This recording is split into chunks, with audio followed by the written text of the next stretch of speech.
Hello, नमस्कार मेरे प्यारे दोस्तों। जो अपनी सीरीज़ चल रही थी उसमें आज अपना टॉपिक रहेगा मौलिक अधिकार।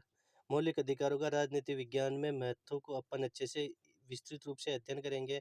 मौलिक अधिकारों को समझने से पहले हम एक कोटेशंस को समझते हैं। न्यायाधीश सुप्रू ने कहा था कि मौलिक अधिकारों को भारतीय संविधान में रखने का मुख्य उद्देश्य व्यक्ति और समाज का सामाजिक, राजनीतिक और आर्थिक रूप से विकास करना है। तो मोटे तौर पे अपन ये कह सकते हैं कि मौलिक अधिकारों का मुख्य उद्देश्य है व्यक्तियों का सर्वांगीण विकास करना। मौलिक अधिकारों उम, मौलिक अधिकारों में न तो कोई राज्य का हस्तक्षेप होता है, राज्य हस्तक्षेप नहीं कर सकता है और मौलिक अधिकार व्यक्तियों को अपने विकास के लिए दिए जाते हैं, राज्य द्वारा प्रदान किए गए हैं। तो मौलिक अधिकारों का राजनीति विज्ञान में क्या महत्व है, इसके बारे में आगे इस पीपीटी के माध्यम से समझेंगे। मौलिक अधिकार राजनीति विज्ञान के अंतर्गत राजनीति विज्ञान का एक महत्वपूर्ण क्षेत्र है जो व्यक्तिगत और सामूहिक अधिकारों का अध्ययन करता है। यह शासन, नागरिक समाज और न्याय के बीच जटिल संबंधों का विश्लेषण करता है। तो मोटे तौर पे अपन ये कह सकते हैं कि मौलिक अधिकार व्यक्तिगत और सामूहिक रूप से अधिकारों का अध्ययन करता है और शासन, राज्य का शासन, नागरिक समाज और न्याय के बीच जो संबंध है उनको अंतःस्थापित करता है। अधिकार का अर्थ और महत्व। अधिकार व्यक्तिगत और सामूहिक स्वतंत्रता और सुरक्षा के लिए अति आवश्यक है। वे व्यक्तियों को गरिमापूर्ण जीवन जीने, सामाजिक भागीदारी करने और स्वयं निर्णय लेने का अधिकार देते हैं। राज्य क्या करता है? व्यक्तियों को व्यक्तिगत और सामूहिक रूप से अधिकार प्रदान करता है। वो किस लिए करता है? कि उनको स्वतंत्रता प्रदान करे, सुरक्षा के लिए ये अत्यंत महत्वपूर्ण है। यह व्यक्तियों की गरिमापूर्ण जीवन जीने, सामाजिक भागीदारी करने और स्वयं के निर्णय लेने का अधिकार देते हैं। मौलिक अधिकारों का महत्व मुख्य रूप से 4 प्रकार से होता है। उसमें पॉइंट वाइज देखेंगे। स्वतंत्रता, व्यक्तिगत और सामूहिक स्वतंत्रता के लिए क्या है? मौलिक अधिकार महत्वपूर्ण है। सुरक्षा, व्यक्तियों को गरिमापूर्ण जीवन जीने के लिए सुरक्षा प्रदान करता है राज्य। और भागीदारी, समाज में पूर्ण भागीदारी सुनिश्चित करने के लिए मौलिक अधिकार राज्य द्वारा प्रदान किए गए हैं। और निर्णय, व्यक्ति स्वयं अपना निर्णय ले सकता है, उसका अधिकार राज्य व्यक्ति को प्रदान करता है। व्यक्ति निर्णय ले सकता है अपना जीवन किस प्रकार से निर्वहन करे, अपनी आजीविका का उपार्जन किस प्रकार से करे, समाज में अपनी भागीदारी कैसे सुनिश्चित करे। उसके इन्हीं मुख्य वक्तव्यों के कारण राज्य व्यक्तियों को अधिकार प्रदान करता है। अब राजनीतिक अधिकार के अर्थ और प्रकार को अपन अच्छे से समझेंगे। राजनीतिक अधिकार एक्चुअली में है क्या? राजनीतिक अधिकार व्यक्ति की राजनीतिक प्रक्रिया में भाग लेने का वह अधिकार है जो लोकतंत्र राज्य में व्यक्ति को राजनीतिक अधिकार प्रदान किए जाते हैं। राजनीतिक अधिकार 3 प्रकार से डिफाइन होते हैं। मतदान का अधिकार, लोकतंत्र में सबसे महत्वपूर्ण मतदान का अधिकार है। व्यक्ति अपने जैसे चाहे अपने मत का प्रयोग कर सकता है। जो उसे योग्य उम्मीदवार लगे उनको वो मतदान कर सकता है। वो अपनी इच्छा अनुसार योग्य उम्मीदवार को मतदान देकर सरकार का निर्माण कर सकता है।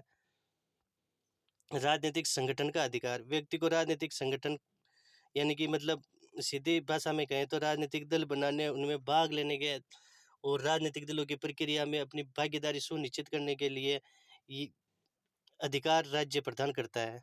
प्रतिनिधित्व का अधिकार, लीडरशिप का अधिकार, सरकार में प्रतिनिधित्व और भागीदारी का अधिकार भी राज्य व्यक्ति को देता है। व्यक्ति चाहे तो वह स्वयं अपने को प्रतिनिधि के तौर पर स्थापित कर सकता है या स्वयं न होकर अपनी इच्छा अनुसार जो योग्य व्यक्ति हो उसको प्रतिनिधित्व का अधिकार व्यक्ति प्रदान कर सकता है।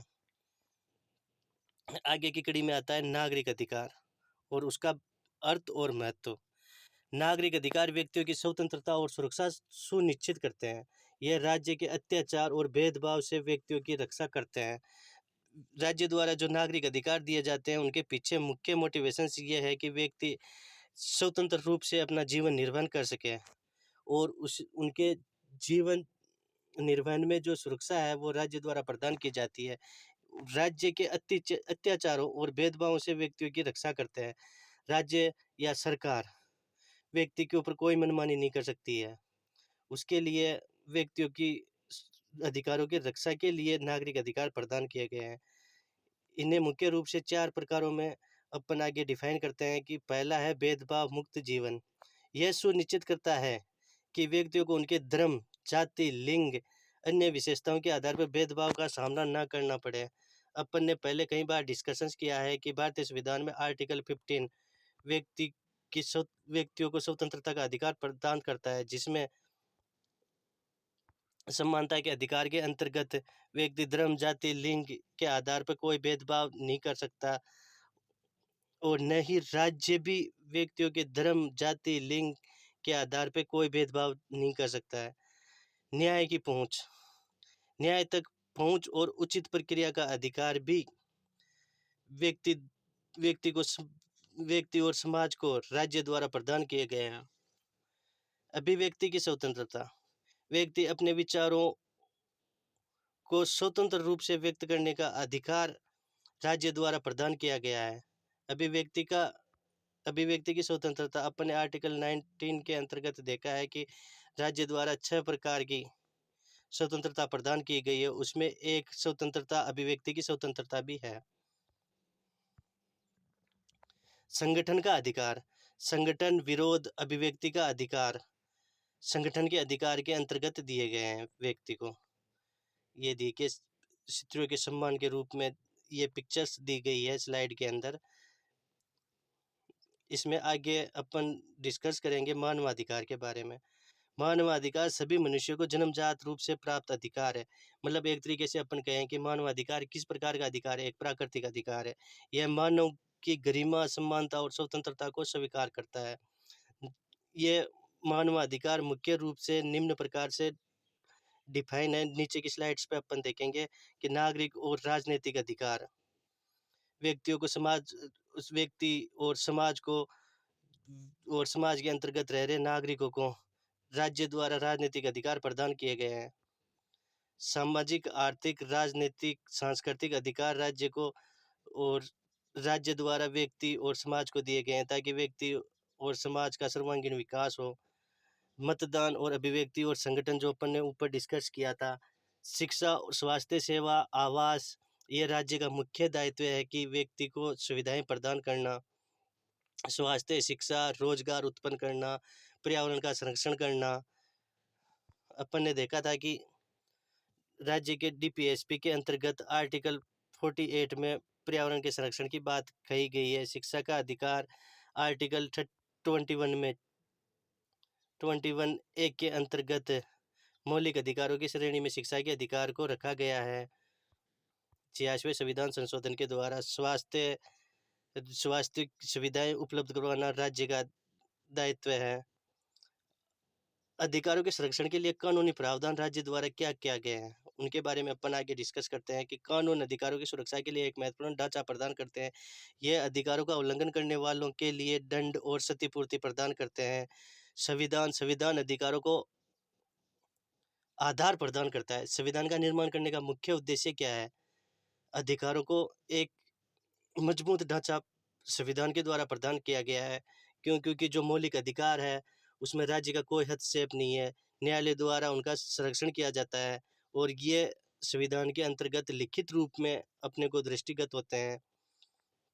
इस आधार पर अपन कह सकते हैं कि संविधान मौलिक अधिकारों के ढांचे को एक मजबूत स्तंभ के रूप में आधार प्रदान करता है।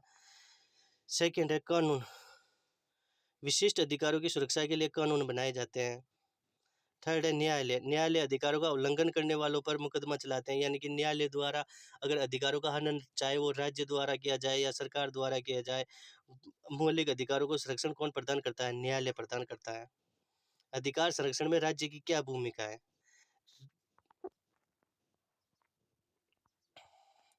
अधिकार संरक्षण में राज्य अधिकारों को संरक्षित करने के लिए जिम्मेदार है। यह कानून बनाता है, न्यायिक व्यवस्था को बनाए रखता है और अधिकारों के उल्लंघन को रोकने के लिए कार्य करता है।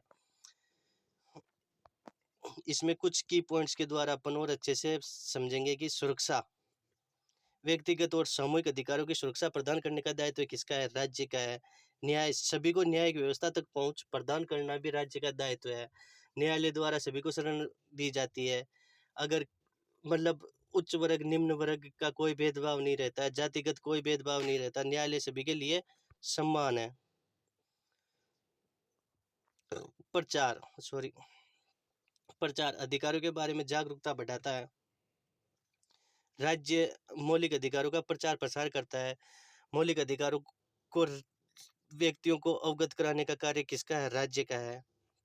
सहयोग की भावना, नागरिक समाज और अंतर्राष्ट्रीय संगठनों के साथ काम। हम इस स्लाइड में जो ये पिक्चर्स दी गई है उस पिक्चर्स को देखकर ये समझ सकते हैं कि व्यक्ति के अगर अधिकारों का हनन होता है तो अगेंस्ट टू प्रोटेस्ट वह न्यायालय की शरण ले सकते हैं, आंदोलन कर सकते हैं। मौलिक अधिकारों के प्रकार और उपचार किस प्रकार से हैं? अधिकारों का उल्लंघन कई रूपों में होता है, जैसे भेदभाव, हिंसा, अन्याय, दमन, यानी कि ये उल्लंघन के प्रकार हैं। उल्लंघन कई रूपों में होता है। भेदभाव के द्वारा किया जाता है, हिंसा के द्वारा किया जाता है, अन्याय और दमन के द्वारा एक व्यक्ति का दूसरे व्यक्तियों पर अत्याचार, राज्य द्वारा अपनी शक्ति का दुरुपयोग, ये अधिकारों के उल्लंघन के अंतर्गत आते हैं। उल्लंघन का समाधान कानूनी कार्रवाई, प्रचार या अन्य तरीकों से भी किया जा सकता है। भेदभाव, जाति, लिंग, धर्म और अन्य विशेषताओं के आधार पर भेदभाव, हिंसा, शारीरिक और मानसिक रूप से उत्पीड़न। व्यक्तियों को अगर राज्य या कोई भी व्यक्ति हो, उच्च वर्ग द्वारा निम्न वर्ग हो या जातिगत वर्ग हो, उनमें अगर शारीरिक और मानसिक रूप से उत्पीड़न किया जाता है तो वो एक हिंसा का प्रकार है। अन्याय, कानून के शासन का उल्लंघन, न्याय की कमी, कहीं पर न्याय की कमी देखने को मिलती है। अगर व्यक्ति अपने अधिकारों के लिए अगर जागरूक नहीं होता है तो उसमें अन्याय, अत्याचार भी किया जाता है। दमन, राजनीतिक दमन, कहीं राजनीतिक पार्टियों द्वारा व्यक्तियों का दमन किया जाता है, उनके विचारों को प्रकट नहीं करने दिया जाता है, उनके अभिव्यक्ति की स्वतंत्रता का उल्लंघन किया जा सकता है। इन्हीं को मद्देनजर पे रखते हुए अपने भारतीय संविधान में भी प्रक्रिया दी गई है कि अगर व्यक्तियों के अधिकारों का हनन होता है तो व्यक्ति आर्टिकल 13, आर्टिकल 32 और आर्टिकल 226 के अंतर्गत न्यायालय की शरण ले सकता है, अपने अधिकारों के औचित्य को स्पष्ट रूप से प्रतिपादित कर सकता है। अधिकार राजनीति में नागरिक समाज की क्या भूमिका है? अधिकारों का राजनीति में नागरिक समाज में एक आदर्श नागरिक समाज की स्थापना में क्या भूमिका है, उसके बारे में अपन आगे डिस्कस करते हैं। नागरिक समाज संगठन अधिकारों को बढ़ावा देने, जागरूकता फैलाने और उल्लंघन के खिलाफ आवाज़ उठाने में महत्वपूर्ण भूमिका निभाते हैं। वे सरकार पर दबाव डालते हैं और समुदायों को संगठित करते हैं। जैसे कोई व्यक्ति द्वारा सामाजिक संगठनों और के द्वारा अगर सामाजिक कार्य किए जाते हैं, समाज के कमज़ोर वर्गों की एक वर्ग के द्वारा दूसरे वर्ग की सहायता की जाती हो, वहाँ इस पिक्चर्स में अपन देखते हैं कि व्यक्ति आपसी सहयोग के द्वारा सामाजिक कार्य कर रहे हैं। प्रतिरोध, against to protest of human rights. अगर व्यक्ति के अधिकारों का हनन होता है तो व्यक्ति किसकी शरण ले सकता है? न्यायालय की शरण ले सकता है। ये अपन इस पिक्चर्स पे अपन को क्लेरिफाई हो रहा है। शिक्षा, शिक्षा एक ऐसा माध्यम है जिसके द्वारा व्यक्तियों को लोगों को अधिकारों के बारे में जागरूक करना, लोगों को शिक्षित अधिकारों के प्रति शिक्षित करना, ये किसका दायित्व है? राज्य का दायित्व है, व्यक्ति का दायित्व है, समाज का दायित्व है। अधिकारों में राजनीति में चुनौतियां और भविष्य की संभावनाएं अपन आगे देखते हैं। आज अधिकारों की सुरक्षा के लिए कई चुनौतियां हैं, जैसे असमानता, भेदभाव, युद्ध, प्रौद्योगिकी, वैश्वीकरण, अंतर्राष्ट्रीय सहयोग, अधिकारों के प्रसार और संरक्षण के लिए नई संभावनाएं भी खोलते हैं।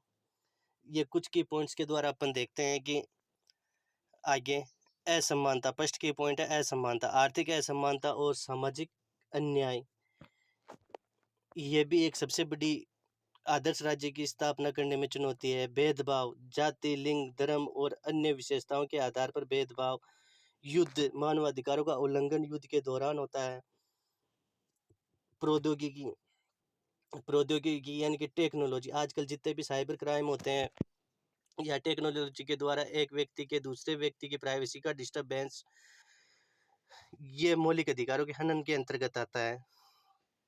युद्ध, युद्ध भी एक मतलब युद्ध यानी कि एक देश दूसरे देश के से अगर किसी भी बात पर युद्ध करता है, तब भी मौलिक अधिकारों का हनन होता है। अपन ने देखा है कि अपने संविधान के अनुच्छेद 352, 356, 360 में इमरजेंसी की पावर दी गई है। उसमें व्यक्तियों के अधिकारों को सीमित कर दिया जाता है। भेदभाव आर्टिकल 15 डिफाइन करता है कि जाति, लिंग, धर्म या अन्य विशेषताओं के आधार पर सभी समान हो। लेकिन आजकल विभिन्न जातिगत भेदभाव किए जाते हैं। उच्च वर्ग के द्वारा निम्न वर्ग का शोषण किया जाता है।